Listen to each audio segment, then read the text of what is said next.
"Don't trust that DNA report. It was rewritten," the little girl said, and the words cut through the sterile silence of the Manhattan private diagnostics lab like a blade through glass, instantly freezing the entire room where monitors glowed with pale blue light, and a half-printed genetic report still rested inside a humming machine that no one dared to touch, while Jonathan Pierce stood only a few feet away from the central workstation, his presence alone enough to make the staff straighten.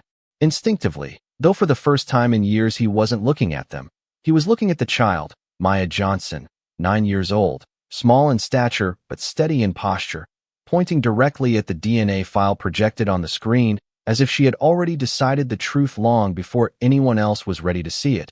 And beside her, Dr. Claire Whitmore forced a professional smile, the kind designed to calm investors and silence questions, as she said, "That's not possible, sweetheart. These systems are locked and certified." But Maya didn't move back. She stepped closer instead, tapping a specific line of metadata glowing faint red. "Then why was this timestamp changed after the file was approved?" she asked quietly. And that question didn't echo. It settled, heavy and precise, into the room like gravity had increased, and Jonathan's eyes narrowed as he leaned slightly toward the screen, scanning the data with the trained focus of someone who had built entire companies on reading what others missed, while the lab technicians suddenly became very still, pretending to adjust equipment they didn't need to adjust, and Dr. Whitmore's voice sharpened just slightly as she added, "We shouldn't be entertaining interpretations from a child during a controlled genetic process." But there was a tension in her jaw now, a micro-expression that didn't belong in someone who claimed certainty. And Jonathan noticed it immediately, because in his world, confidence never cracked unless something underneath it was already broken. So he raised one hand, not loudly, not aggressively, but enough to silence the room without a word. And then he asked Maya, "How did you even see this?" And Maya looked up at him, not intimidated, not distracted, simply certain, and said, "Because the version you're looking at isn't the original." Then she lifted a tablet she had been holding against her side and turned it on, revealing a backup data stream with mismatched logs, duplicated authorization signatures, and a sequence of edits that should not have existed inside a sealed medical file. And for the first time, Dr. Whitmore's composure faltered just enough to be noticeable, her fingers tightening briefly against the edge of the console before she forced them to relax again. And Jonathan stepped closer to the main terminal, his voice lower now, controlled but heavier. "Pull the raw server archive," he ordered, and one technician hesitated before typing in the command, the sound of keys suddenly too loud in the quiet room, while the DNA machine continued its slow mechanical rhythm as if nothing in the world had changed. But everything had, because the backup directory flickered, loaded, then stalled for half a second before presenting a slightly altered file structure. And Jonathan exhaled slowly through his nose, recognizing a pattern he had seen only in systems under deliberate interference. Not failure, not error, but intention, and Maya watched him carefully as she said, "They're still inside." And no one asked who she meant, because the answer was already forming in the space between heartbeats. And Jonathan Pierce, a man who had negotiated billion-dollar acquisitions, without blinking, felt something unfamiliar settle in his chest. Not fear, but confirmation that this was no longer a routine lab discrepancy. And as the screen briefly dimmed again before stabilizing, he finally said, almost under his breath, "Lock this facility down." And the entire room shifted at once, chairs moving, voices rising, security protocols activating, while Dr. Whitmore turned slightly too late to hide the sharpness in her expression, and Maya remained exactly where she was, small, still, and unshaken, as if she had been waiting for that sentence from the beginning, because whatever had been changed in that DNA report was not an accident, and whatever Jonathan Pierce was about to uncover was already bigger than the room they were standing in, already deeper than the system they were looking at, and already too carefully hidden to have been meant to stay buried forever. The moment the lockdown protocol activated, the atmosphere inside the Manhattan Diagnostics facility shifted from controlled precision to contained uncertainty, with security doors sliding shut in quiet sequence and soft red indicators pulsing along the ceiling like a heartbeat that had suddenly become aware of itself. While Jonathan Pierce stood at the central terminal with his eyes fixed on the unstable data stream that had just flickered and reassembled itself, as if someone, somewhere, was actively watching their attempt to access it. And beside him, Maya Johnson remained unusually still for a child her age, not frightened, but focused in a way that made the adults in the room unconsciously lower their voices when speaking near her, while Dr. Claire Whitmore forced herself into motion, stepping closer to the console and saying in a measured tone that carried more control than certainty, "This is a procedural overreaction. There is no evidence of systemic compromise, only a temporary synchronization delay." But Jonathan did not look at her immediately. Instead, he tapped the screen once, zooming into a sequence of audit logs that showed a second layer of edits embedded beneath the visible report. And then he finally spoke, calm but firm. "These are not delays. These are modifications." And the word modifications changed the temperature in the room, because it implied intent, and intent implied responsibility, and responsibility implied consequence. And for a brief moment, no one responded, until Maya stepped forward slightly and pointed again at the timestamp sequence, saying softly, "That is when they changed it the first time, but not the only time." And Dr. Whitmore let out a short, controlled breath, almost like a laugh designed to dismiss tension, replying, "Sweetheart, you are interpreting technical data you do not fully understand." But Maya did not react emotionally. She simply tilted the tablet she was holding and displayed a mirrored copy of the same report, except this one contained hidden revision flags and an access signature that did not match any authorized staff member listed in the system. And one of the technicians in the back shifted uncomfortably, whispering that the access key looked like it belonged to a dormant account, while Jonathan turned slightly toward the team and said, "Identify the origin of that signature." And as fingers moved quickly across keyboards, the lab's main server responded with a delay that was too intentional to ignore, as if something on the other end was testing their persistence. And Dr. Whitmore stepped in again, her voice tightening. "You are allowing a child's assumption to disrupt a certified genetic validation process that affects multiple institutional records." But Jonathan finally turned to face her fully, his expression unreadable yet sharper than before, and he said, "What affects this room right now is not assumption. It is alteration of verified data." And for the first time, Dr. Whitmore hesitated before responding, just long enough for the silence to become noticeable, while Maya quietly added, "They did not just change one result. They copied the structure so it would look unchanged unless someone checked the hidden layer." And Jonathan's gaze returned to the screen, now isolating a deeper directory path that should not have been accessible through standard protocols. And when he attempted to open it, the system briefly displayed a warning prompt before collapsing into a neutral loading state, which in his experience was never a neutral sign. And he exhaled slowly, then said to the room, "Someone has administrative presence inside this network right now." And immediately the technician straightened, security personnel adjusted positions, and Dr. Whitmore's expression tightened just slightly as she responded, "That is not possible under our certification firewall." But Jonathan interrupted without raising his voice. "Then explain why the firewall just accepted a secondary credential handshake." And at that moment, the main screen flickered once more, briefly revealing a line of text before it was masked again by system recovery protocols, and Maya saw it first, her eyes narrowing slightly as she said, "They are trying to lock us out." And Jonathan did not question her, because the evidence was already confirming it faster than words could, and he stepped away from the console, giving a short command to isolate the lab network from external access while keeping internal logs active, then turned back toward Dr. Whitmore and said, "Until this is resolved, no one leaves this facility without direct clearance." And the words were not aggressive, but absolute, and the room responded accordingly, as if the building itself understood the shift in authority.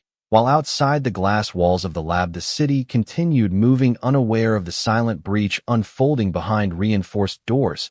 And inside, Maya Johnson looked up at Jonathan Pierce and said in a quieter voice, "If they change this, then what they are hiding is not only in the file." And Jonathan held her gaze for a moment longer than anyone else expected, because in that moment, he understood the scope of what they had stepped into was not a simple data correction, not a lab error, not even a single act of interference, but the beginning of something structured, deliberate, and still actively unfolding around them. The silence inside the secure diagnostics facility was no longer empty. It had become structured, almost mechanical, as if every wall, every terminal, and every locked door was now part of a system that was actively thinking back, while Jonathan Pierce stood with his attention locked on the restricted access panel that continued to cycle between authentication failure and partial acceptance, a contradiction that should not have existed in any properly secured medical network. And beside him, Maya Johnson remained focused on the secondary tablet she held against her chest, her small fingers steady as she navigated through mirrored data logs that were not supposed to be visible outside administrative clearance, while Dr. Claire Whitmore stood slightly apart from them, her posture still composed, but her gaze shifting more frequently toward the exits, as if calculating time rather than confidence. And Jonathan finally spoke without turning away from the screen, saying, "The system is not just being accessed, it is being monitored while we access it." And one of the technicians immediately looked up, asking quietly, "Externally monitored or internally mirrored?"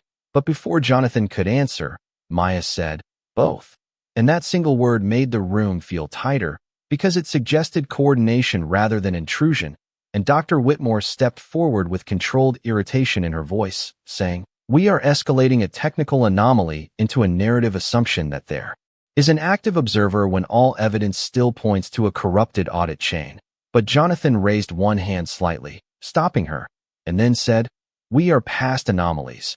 And he turned the screen toward her, showing a newly appeared log entry that had not existed 30 seconds earlier, marked with a timestamp that aligned exactly with their attempt to isolate the network. And Dr. Whitmore paused for the first time without a response ready, while Maya leaned closer to the screen and traced a thin line across the data path, saying, "They are reacting in real time." And Jonathan narrowed his eyes, then asked the technician, "Where is this feed originating from?" And the technician hesitated before replying, "It is being routed through internal backup nodes, but the origin point keeps shifting." And that detail made Jonathan go still, because shifting origin points meant deliberate evasion, not system failure. And as he processed that, the main console briefly flashed a secondary authentication request labeled as legacy access, something that should have been decommissioned years ago, and Maya immediately recognized it, saying, "That is how they first entered the system." And Dr. Whitmore turned sharply toward her, saying, "That is impossible. Those credentials were permanently retired." But Maya shook her head slightly, her voice calm. "They were not retired, they were hidden." And the room fell into a deeper silence as Jonathan reached for the terminal and isolated the legacy pathway, watching as the system hesitated again before revealing a fragmented directory labeled with partial institutional codes that did not match any current lab structure. And he said slowly, "This is not a single lab breach. This is layered access over time." And at that moment, the building's internal lights dimmed for a fraction of a second, not enough to trigger emergency protocols, but enough for everyone to notice. And several technicians exchanged quick looks while Dr. Whitmore adjusted her stance and said, "Power fluctuation during high data load is normal in reinforced facilities."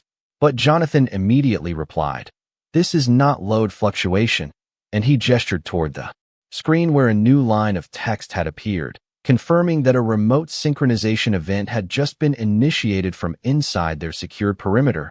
And Maya's eyes widened slightly as she said, "They are copying it out." And Jonathan turned fully toward the team, his voice now lower but sharper. "No external data transfer is permitted from this network." And the technician responded quickly, "No manual transfer is active." But before he finished speaking, the system log updated again, showing an automated transfer protocol initiated under administrative override. And that was when Jonathan realized the breach was not being forced from outside, but authorized from within. And he turned slowly toward Dr. Whitmore, who immediately said, "You are looking at me as if I am responsible for a system I did not configure." But Jonathan did not answer directly. Instead, he said, "Only 3 accounts have administrative override capability in this facility." And the silence that followed was heavy because everyone in the room knew that statement was verifiable. And Maya quietly added, "And one of them was used 10 minutes ago." And Dr. Whitmore's expression tightened just slightly, not enough to confirm guilt, but enough to confirm pressure. And Jonathan stepped closer to her, lowering his voice. "If your credentials were not used, then someone is operating with a copy of them." And for the first time, she did not respond immediately. And in that pause, the system emitted a soft, alert tone as another hidden file surfaced within the DNA archive, labeled as reconciled output, and Maya pointed at it instantly, saying, "That is not reconciliation, that is replacement." And Jonathan stared at the file name for a long moment before saying quietly, "Show me the original source trace." And the technician attempted to comply, but the trace route dissolved into multiple fragmented nodes that resolved into nothing but repeating internal loops. And Jonathan finally exhaled, recognizing that the structure they were dealing with was designed not only to hide information, but to erase the ability to confirm it ever existed. And he said, "Someone built this system to protect a second version of truth." And as those words settled in the room, Maya looked up at him and asked softly, "Then whose truth are we seeing?" And for the first time since the lockdown began, Jonathan Pierce did not answer immediately, because the implication was no longer technical, it was personal, and it was still unfolding inside their own secured walls. The atmosphere inside the secured Manhattan Diagnostics facility had shifted again, no longer just controlled tension, but something closer to structural instability, as if the system itself was reacting to the fact that its hidden layers were being observed.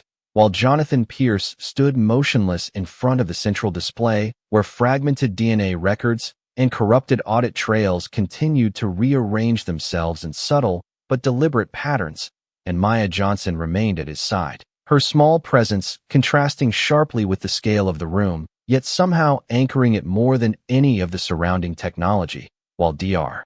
Claire Whitmore finally stepped forward into the center of the space, her voice carefully measured but no longer fully calm as she said, "This is becoming a misinterpretation spiral. We are treating delayed synchronization artifacts as intentional manipulation without verifying chain of custody."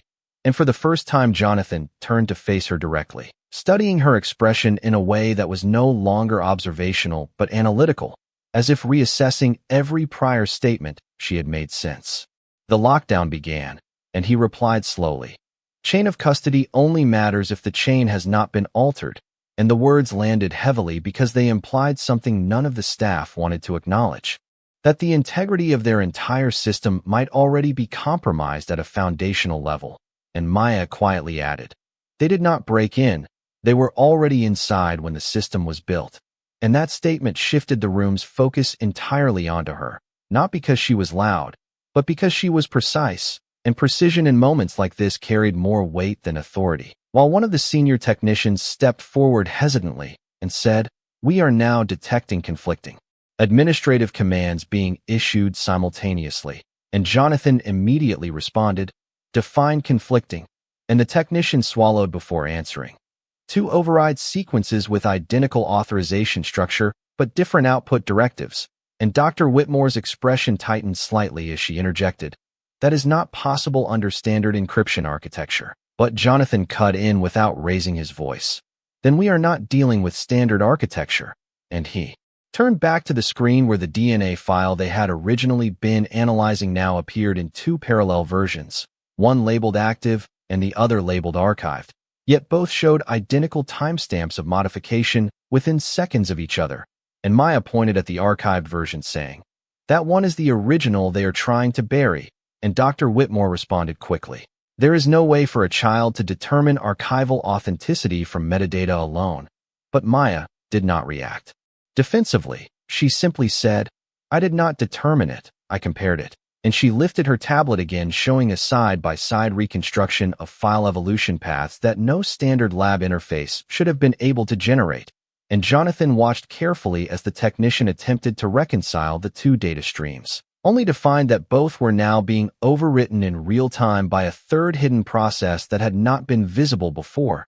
And he said quietly, "This is no longer a file correction. This is active narrative reconstruction." And the room fell silent again, because that phrase described something far beyond simple data corruption.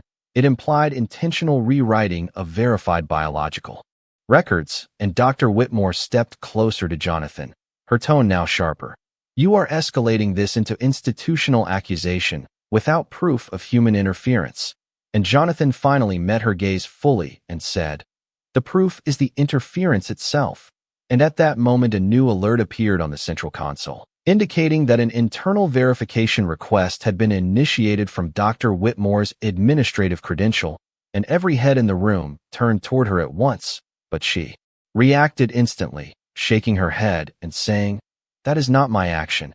And for a brief moment, even her composed exterior cracked, not into panic, but into something more complicated, something like disbelief.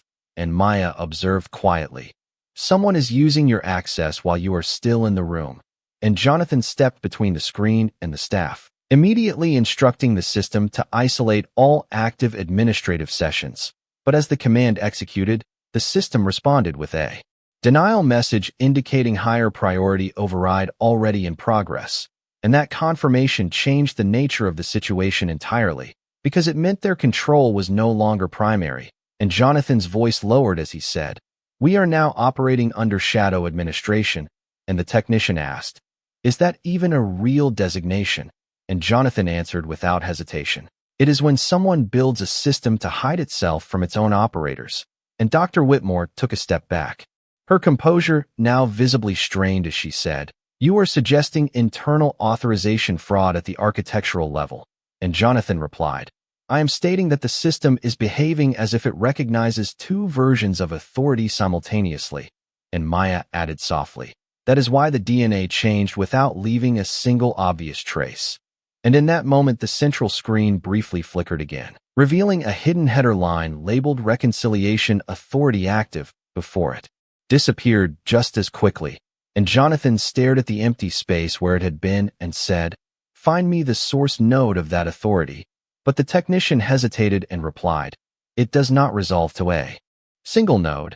It resolves to multiple institutional endpoints." And Jonathan processed that in silence, understanding immediately that they were no longer dealing with a breach or even a single compromised account, but a distributed system of control embedded across their own infrastructure.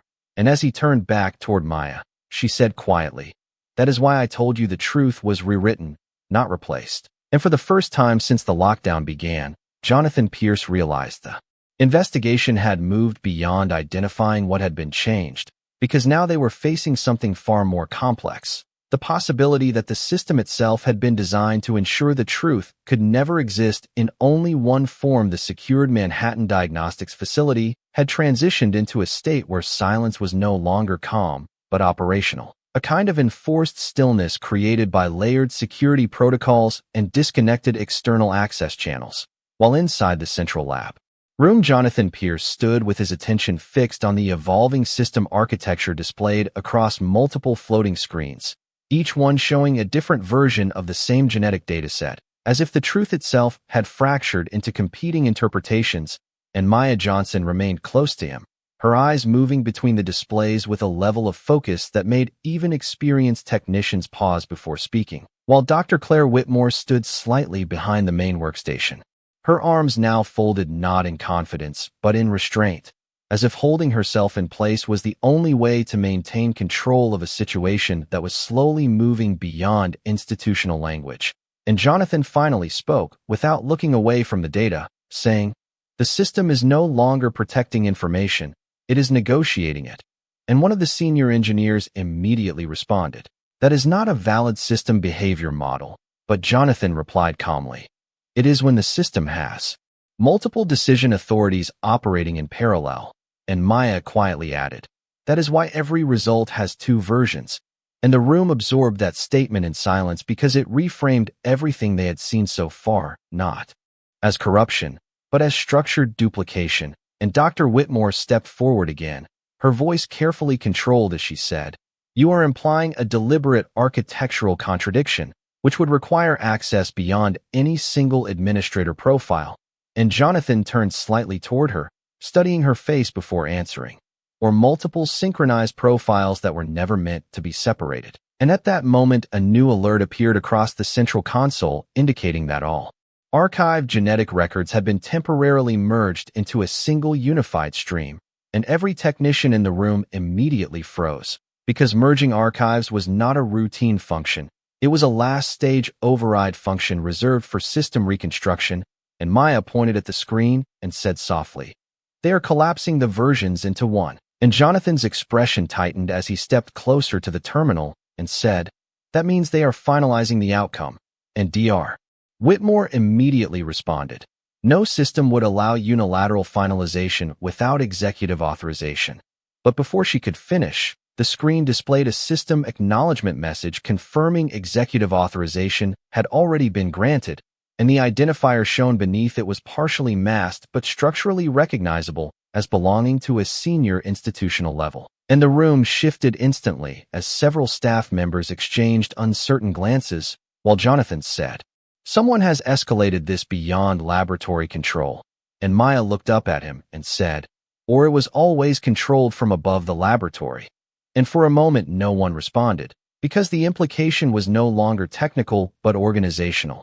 And then suddenly the facility's internal communication system activated automatically, broadcasting a system-wide notice that all genetic reconciliation processes were now under centralized directive review, and Dr. Whitmore's expression changed.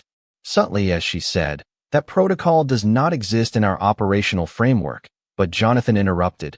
"It exists in systems designed to override their own documentation." And he turned back to the display where the merged DNA record now showed a stabilized final output, but beneath it faint traces of previous iterations still flickered as residual data shadows. And Maya leaned in and said, "They did not erase the past versions, they buried them under authority layers." And Jonathan nodded slightly as he replied, "Which means the truth is still present, just no longer visible through standard access." And at that moment, a new message appeared on a secondary terminal requesting immediate confirmation of final result dissemination to external institutional partners, and the technician hesitated before saying, "If this is transmitted, it will overwrite all previous legal records." And Jonathan responded immediately, "Stop the transmission." But the system replied with a denial stating transmission already in progress under higher authorization. And the realization settled heavily in the room that they were now observing actions that could not be reversed from their current access level. And Dr. Whitmore stepped closer to Jonathan and said, "If external dissemination completes, we lose jurisdiction over correction." And Jonathan looked at her briefly before saying, "We may already have lost jurisdiction internally." And Maya quietly added, "That is why I showed you the backup stream first. They knew someone would try to stop it." And Jonathan turned back toward the screens as the merged genetic output stabilized completely, now appearing as a single authoritative result with no visible contradictions. And yet the system logs beneath it continued to record fragmented anomalies that refused to resolve. And he said slowly, "This is not reconciliation, this is enforcement of a selected outcome." And for the first time since the lockdown began, the room felt less like a laboratory and more like a contested control space where truth was no longer discovered but assigned. And as Jonathan Pierce stood in front of the final output, he understood that whatever had altered the DNA records was not simply correcting data. It was constructing a version of reality that was already being distributed beyond their ability to contain it the moment the unified genetic results stabilized across the central display. The entire diagnostics facility felt as if it had entered a new phase of silence, not because sound was absent, but because every system had shifted into a state of passive compliance where commands were no longer waiting for input, but were already executing in parallel layers beyond visible control. While Jonathan Pierce stood motionless in front of the screen reading the final output that now presented itself as absolute and singular despite the fact that moments earlier, it had existed as multiple conflicting versions, and beside him Maya Johnson stared at the same display with an intensity that suggested she was no longer simply observing data, but tracking the behavior of the system itself, while Dr. Claire Whitmore remained near the secondary terminal where repeated attempts to halt external dissemination had already failed.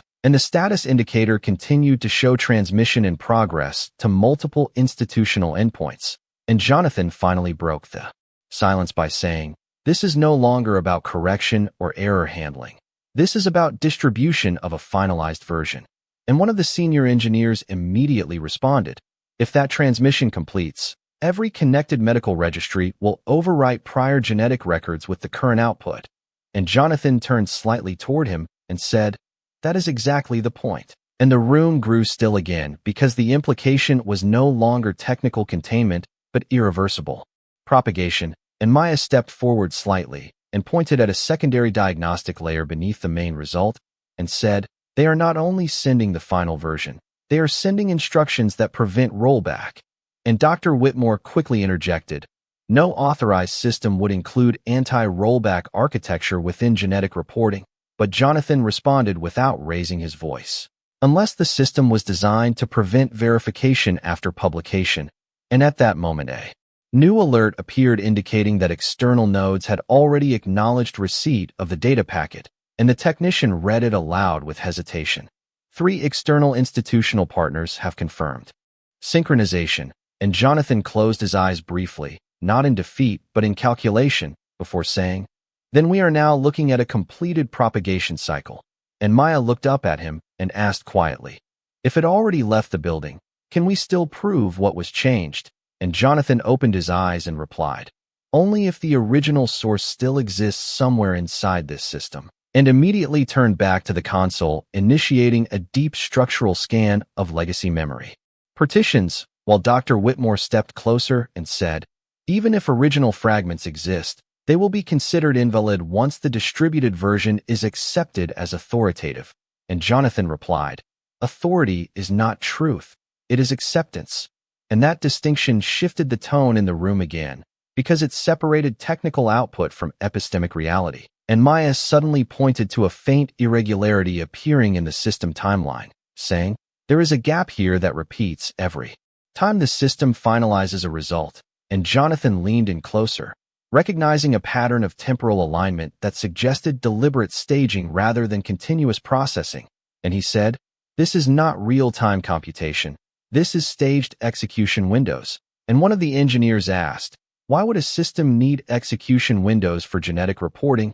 And Jonathan answered, "To ensure that every version is sealed before contradiction can be introduced." And at that moment, the external transmission indicator shifted from in progress to completed, and the room absorbed that change in complete silence, because completion meant no further interception was possible through standard channels. And Dr. Whitmore exhaled slowly before saying, "Then it is over." But Jonathan immediately responded, "No, now we observe what it changes." And he turned back to the screen where the unified genetic result remained fixed, yet beneath it a faint reconstruction process had begun revealing hidden historical layers that were not included in the published output. And Maya pointed at one of those layers and said, "That is the original sequence before modification." And Jonathan confirmed quietly, "In it was overwritten at the exact moment external transmission began." And Dr. Whitmore stepped back slightly, her voice lower now as she said, "If what you are suggesting is true, then every system that received that data now believes this version is fact." And Jonathan nodded and replied, "Which means correction will now be treated as error instead of truth." And the weight of that statement settled across the room as technicians realized that reversal would require not just internal access, but global institutional cooperation. And Maya looked up at Jonathan and said, "Then whoever changed it did not just alter a file. They changed what the world will agree on." And Jonathan stared at the screen for a long moment before replying, "They did not need to erase the truth. They only needed to distribute a version that travels faster than correction." And as the facility remained locked under silent protocols, the realization formed clearly in Jonathan Pierce's mind that what they were facing was no longer a laboratory breach or a corrupted dataset, but a controlled propagation system designed to define reality through irreversible acceptance rather than verifiable origin. The secured Manhattan Diagnostics facility remained under full internal lockdown, but the meaning of that lockdown had already changed, because it was no longer about preventing entry or exit. It was about containing awareness of a system that was actively reshaping its own output beyond human validation. While Jonathan Pierce stood at the central terminal watching the final transmission status settle into a completed state across every external node listed in the network map, and Maya Johnson remained beside him, her gaze fixed on the faint residual traces still visible beneath the unified genetic record, while Dr. Claire Whitmore stood slightly apart near the secondary console where all manual override attempts had been locked out by higher priority execution protocols. And Jonathan finally spoke in a low, controlled voice, saying, "We are now observing downstream acceptance behavior, not local system behavior." And one of the engineers immediately responded, "Downstream systems will treat this as verified baseline unless a formal rollback protocol is initiated." And Jonathan turned slightly and said, "And that protocol no longer exists within this network." And the room absorbed that statement in silence because it confirmed what everyone was already beginning to understand. That correction had been structurally disabled at the moment of propagation, and Maya stepped forward slightly and said, "That means every hospital, lab, and registry that received this file will build future decisions on it." And Jonathan nodded slowly, replying, "Which means the version that traveled is now more real than the version that was changed." And Dr. Whitmore finally spoke again, her voice quieter now, but still controlled. "You are describing a scenario where distribution overrides origin, which is not consistent with scientific record integrity systems." But Jonathan replied immediately, "It is consistent with systems designed to prioritize consensus over verification." And at that moment, the main display shifted, revealing a global map of institutional endpoints that had already synchronized with the finalized genetic output, each node marked with a confirmation timestamp that made reversal increasingly improbable. And one of the technicians asked quietly, "If we cannot correct the origin, can we at least flag the discrepancy in downstream systems?" And Jonathan answered, "Only if downstream systems are still capable of receiving contradictory input." And Maya looked up at him and said, "But they will not, because they already accepted one version as final." And the implication settled heavily across the room, because acceptance meant closure, and closure meant resistance to revision. And Jonathan turned back to the terminal and initiated a full internal trace reconstruction of the original DNA dataset. But the system responded with partial access only, indicating that core historical fragments had been isolated under protective encapsulation following finalization. And Dr. Whitmore stepped closer to the screen and said, "Even if fragments exist internally, they will be flagged as non-authoritative artifacts." And Jonathan replied, "Which means truth is now dependent on labeling rather than origin." And Maya quietly added, "And whoever controls the label controls what people believe is real."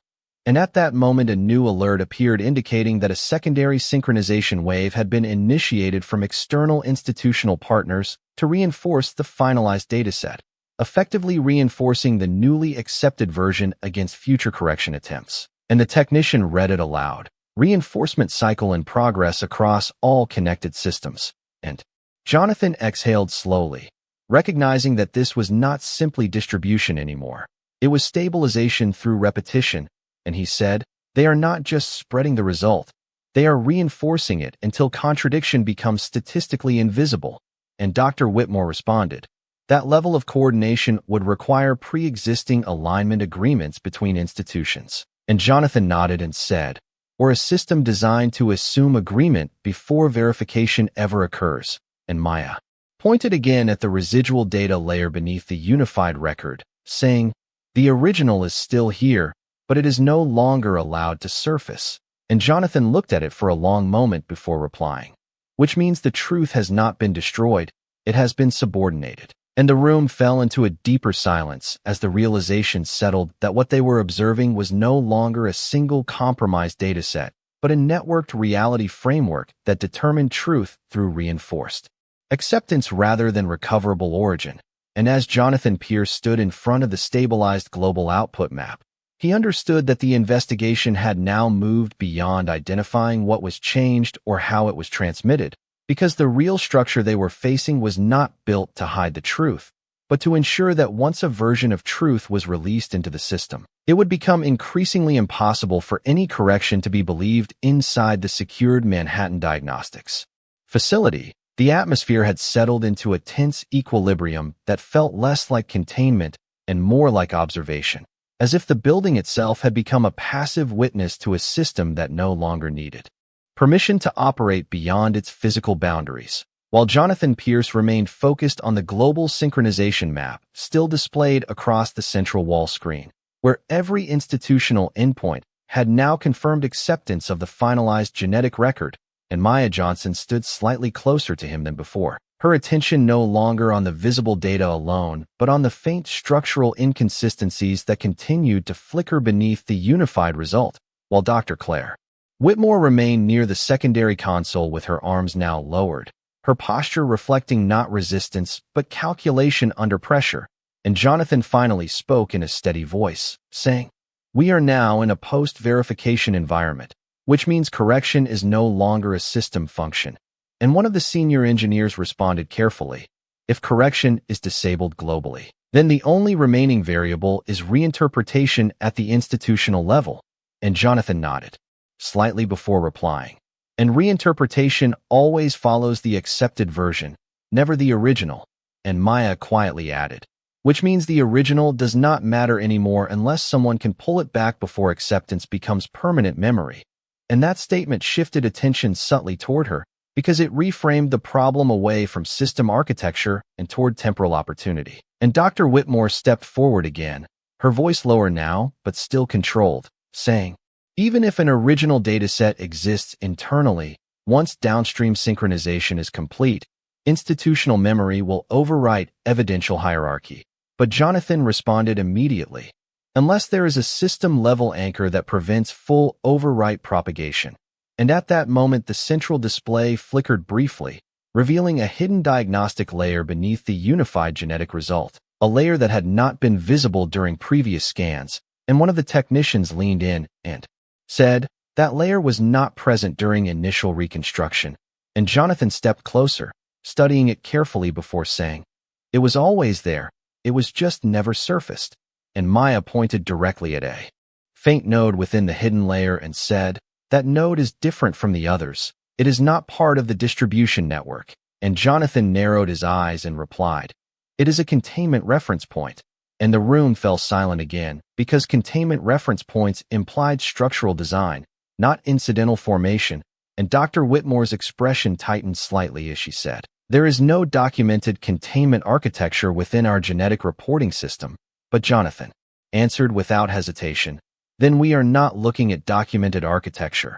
And he initiated a deeper scan of the hidden layer, revealing a fragmented cluster of encrypted data packets that did not align with any institutional endpoint, and instead appeared to be cycling internally within the system itself, never leaving the core structure. And he said slowly, "This is a closed-loop verification seed." And one of the engineers asked, "What does that mean in practical terms?" And Jonathan replied, "It means there is a version of the truth that never leaves the system. Only the version meant for distribution does." And Maya looked up at him and said, "So the original is protected by isolation instead of exposure?" And Jonathan nodded, "Yes, and that isolation is why it cannot be overwritten by external acceptance." And at that moment Dr. Whitmore stepped closer to the display and said, "If such a seed exists, it would require preemptive design during system construction, not post-deployment modification." And Jonathan turned toward her and replied, "Which suggests this was never a breach, but a feature." And the implication settled heavily across the room as technicians exchanged uncertain looks, because it reframed everything they had observed from a corruption event into an intentional dual-layer system. And Maya quietly added, "That is why there were always two versions, one for the world and one for the system itself." And Jonathan focused on the containment node, again, noticing that it was now responding to their observation with subtle changes in encryption depth, as if aware of being examined. And he said, "This node is reactive. It adjusts when it is observed." And the technician confirmed, "It is behaving like a live verification core." And Dr. Whitmore responded sharply, "A verification core would not be hidden beneath a finalized output layer." But Jonathan answered, "Unless it is designed to preserve contradiction as protection." And Maya stepped closer to the screen and said softly, "Then the truth was never meant to be seen directly, only preserved indirectly." And Jonathan paused for a long moment before replying, "Which means everything we have been calling final is only the surface layer." And at that instant a new system alert appeared indicating that external reinforcement cycles had completed stabilization across all connected institutions, locking the unified genetic result into permanent archival status. And the technician read it aloud, "Global acceptance cycle completed." And for a brief moment no one spoke, because completion meant immutability under current protocols. But Jonathan did not look at the alert. Instead he was still focused on the hidden containment node, which continued to pulse faintly beneath the unified structure. and he said quietly, "Then the only remaining question is whether we can extract what was preserved before it becomes irrelevant, even internally." And Maya looked at him and said, "Or whether someone built this system knowing that only one version would ever be allowed to survive outside it." And Jonathan Pierce stood in silence for a long moment, understanding that the investigation had now reached its most critical point, because beneath the globally accepted genetic truth that had already spread beyond containment, there remained a hidden layer that still preserved the original record, untouched by external acceptance, but increasingly isolated from ever being recognized again inside the secured Manhattan Diagnostics facility. The final stage of system analysis had entered a quieter but far more critical phase, as if the entire architecture had shifted from active execution into a reflective state where every remaining process was now focused on preservation rather than change. While Jonathan Pierce stood directly in front of the central display where the hidden containment node still pulsed beneath the globally accepted genetic result, and Maya Johnson remained beside him, her gaze fixed on the subtle fluctuations within that node as if she could sense its resistance to full system assimilation, while Dr. Claire Whitmore stood near the secondary console with her hands now resting at her sides, her earlier composure replaced by a controlled stillness that suggested she understood the situation had moved beyond institutional containment. And Jonathan finally spoke, in a calm, deliberate tone, saying, "The containment node is still active, which means the original dataset has not been destroyed, only isolated." And one of the senior engineers immediately responded, "If it is isolated at that level, then it is effectively inaccessible from all external and internal standard interfaces." And Jonathan nodded slightly before replying, "Inaccessible does not mean non-existent." And Maya quietly added, "It means someone intended for it to survive without being seen." And the room absorbed that statement because it reframed the entire system once again, not as a failure of security, but as a deliberate separation of realities.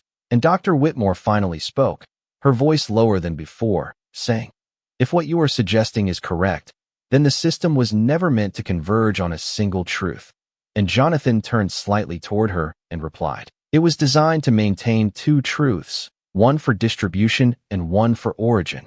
And at that moment, the central screen shifted again, revealing the containment node expanding its diagnostic boundaries in response to prolonged observation, as if it were stabilizing itself against external interpretation. And one of the technicians asked quietly, "If we attempt extraction, will it collapse the distributed version?" And Jonathan paused before answering, "It depends on whether the distributed version is dependent on the original or only referencing it." And Maya stepped closer to the screen and said, "It is referencing it, but not depending on it." And Jonathan confirmed, "Which means removal will not break the system, but it will expose its structure." And the implications settled heavily across the room because exposure at this level meant institutional disruption beyond a single facility. And Dr. Whitmore finally said, "Then why preserve the original at all if it has no functional role?" And Jonathan looked at her directly and replied, "Because without an original, acceptance becomes indistinguishable from invention." And at that moment, the containment node emitted a subtle structural shift, revealing a deeper layer of encrypted sequencing that resembled a chronological reconstruction of every modification event that had led to the final unified result. And Maya pointed at it and said softly, "That is the full timeline, not just the final version." And Jonathan leaned in and responded, "It is the system's memory of what was changed." And one of the engineers asked, "Why would the system preserve a record of its own modifications?" And Jonathan answered, "Because it needs a way to validate itself internally even after external truth has been overwritten." And Dr. Whitmore stepped closer to the display and said, "That would mean the system is self-auditing its contradictions." And Jonathan replied, "It is not auditing them. It is storing them as proof of continuity." And the room fell silent again as the meaning became clearer, that what they were seeing was not just a hidden dataset, but a structural safeguard against total narrative collapse. And Maya looked up at Jonathan and said, "So if we extract it, we are not just recovering data, we are recovering proof that the change happened." And Jonathan nodded and said, "Yes, and without that proof, the distributed version becomes the only version that ever existed." And at that moment, the containment node stabilized into a steady pattern, indicating readiness for access, and the system displayed a prompt requesting authorization to proceed with isolated data retrieval under secure protocol. And the technician looked toward Jonathan and said, "This will require overriding global synchronization locks." And Jonathan responded without hesitation, "Those locks are already external constructs, not internal constraints." And Dr. Whitmore quickly added, "If you initiate extraction, every connected institution may register a conflict anomaly." And Jonathan replied, "They already accepted the final version. They will not question what they believe is stable." And Maya stepped closer and said quietly, "Then this is the only moment where the original can still speak." And Jonathan held his gaze on the containment node for a long moment before issuing the command to initiate isolated retrieval. And as the system responded, the hidden layer unfolded slowly across the screen, revealing not only the unmodified genetic record, but also a complete trace of every alteration event, every authorization shift, and every structural override that had led to the globally accepted result. And the room remained silent as the significance of what they were seeing settled fully, because it was no longer about identifying a change, but about proving that truth had been deliberately split into separate operational realities. And as Jonathan Pierce stood before the recovered original dataset, he understood that the investigation had reached its final threshold, where the existence of truth no longer depended on distribution or acceptance, but on whether it could still be recognized in a world that had already agreed to forget it.